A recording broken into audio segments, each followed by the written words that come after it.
this whole YouTube thing is still pretty new to me. And as I bring these ideas in my head to life, I can feel it, that spark. The creativity, the flow, the excitement, it's energizing. Even though it can be depleting at times, it's addicting. But it also creates a quiet, really subtle tension. Something that's there, but you don't fully notice it. That little voice that asks, how long can I keep this up? Will this still feel exciting in 6 months from now or 6 years from now? And at what point do I need to see results to justify the hours that I'm spending in front of my computer editing these videos? And I know that's normal. Maybe you felt it too, that tug of war between being passionate about something and needing validation. I'm usually not someone who looks for approval, but to be honest, every once in a while it does feel good to get that reminder. Not from a friend or from family, that's nice of course, but from a stranger. From someone that you've never met before, who you'll probably never meet, but for whatever reason, they stumbled upon what it is that you're creating and it resonated. All of this leads to one question, a question you too should be asking yourself. What's the right amount of effort to put in? So I want to share with you 4 teachings of what I like to call the tests of effort. They come from the yoga tradition, but I found that they apply to just about everything in life.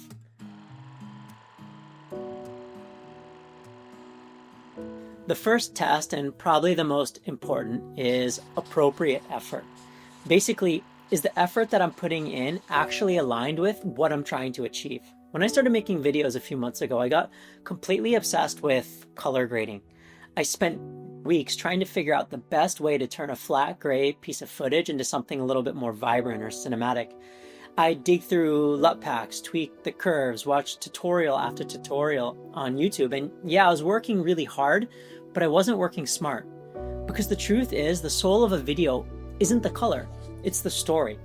You can have the most perfectly graded piece of footage in the world, but if it doesn't say anything interesting, no one's going to care or watch it. Yoga is the same. As a practitioner, it's not about how many hours you spend in the studio. The question is what you're doing when you're there. And is what you're doing when you're there an appropriate amount of effort? Is the time that you're committing to the practice improving your life, or is it distracting you from it? Because after more than 20 years of practicing, I've learned that more yoga is not better. It's the quality of the effort and how it supports you in your life that really matters. That's what appropriate effort means to me. Being able to pause and ask, is this fun, busy work, or is it actually important? Is it helping me grow, or am I just getting by? The second test is continuity. And this one hurts a little bit because consistency is not my strong suit. Take social media, for example. I'll post something, feel great about it, and then I'll completely vanish from the platforms for 3 weeks. Then I overthink the next post because now it feels like a comeback instead of just another share. It never works. What I've learned is that continuous effort isn't about grinding every day. It's about showing up often enough that it becomes part of who you are. I don't know, I would consider it like a loose routine. I found this to be especially true with meditation, which I actually made a separate video on, and I'll link that here. Effort doesn't have to be massive. Even if it's small, even if it's imperfect, momentum and continuity beat intensity every single time. The next test, this one hits closest to home for me, and it's sustainable effort. I wouldn't call myself obsessive, but when I love something, I tend to go pretty deep into it. Photography, design, yoga, climbing, golf, whatever it is, I want to learn everything. And honestly, that's one of my favorite things about myself. But that kind of intensity doesn't work forever, especially for things that take years to build up.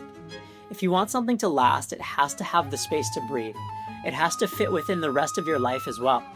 That's the question I'm asking myself with YouTube right now. Can I keep doing this in a way that feels sustainable? Because if it's going to become part of my career, it can't burn me out. I've been teaching yoga for nearly 2 decades now. It's probably the most sustainable thing that I've ever done. And I credit that to this simple recognition. When you find something that you love, take your time with it. There's no hurry, there should be no rush. And the last test, the one that ties everything together is care. You have to actually care about what you're doing, not in a push harder kind of way, but in a stay connected kind of way. Because if you don't care, it doesn't matter how disciplined or strategic you are, you're going to lose interest and you will stop showing up. Sometimes the most skillful thing you can do is to step away for a while, to try something new, to come back when it feels a little bit more alive, a little bit more vibrant. And that's not failure, that's just wisdom. I've been having this conversation with myself a lot lately, with yoga and now with YouTube. There's this formula that YouTube follows, but so does yoga in a way. Attendance, attention, likes, followers, subscribers. And we all have a choice to either follow the formula or not. Following it can lead to inauthenticity, doing things not because we care, but because we crave a certain outcome. Not following it might lead to fewer results, but it also opens the door to rewrite the formula, to change the algorithm. And to me, that's the path of care. It's the path I've always taken in life, in the end, even when it hasn't been easy. Because when you care, the other three, appropriate, continuous, sustainable, they all fall into place. I used to think balance meant dividing effort evenly, like some perfect equation. But lately I've realized it's more about refining, learning when to push and then when to pause, when to create and when to rest. Appropriate, continuous, sustainable, caring, these aren't rules, they're just reminders, little checkpoints that help us give everything that we have without losing ourselves in the process. So if you're in that space, pouring your heart into something and wondering if it's worth it, take a pause, take a breath, check in, ask not just, am I doing enough, but am I doing this with the right effort and with the right care? Because the truth is, the effort itself, this is the practice. And if that resonates, subscribe to this channel, not for the algorithm, but because we're probably walking a very similar path. Let's keep learning what it means to grow and to create and to do so with a little bit more balance in our lives.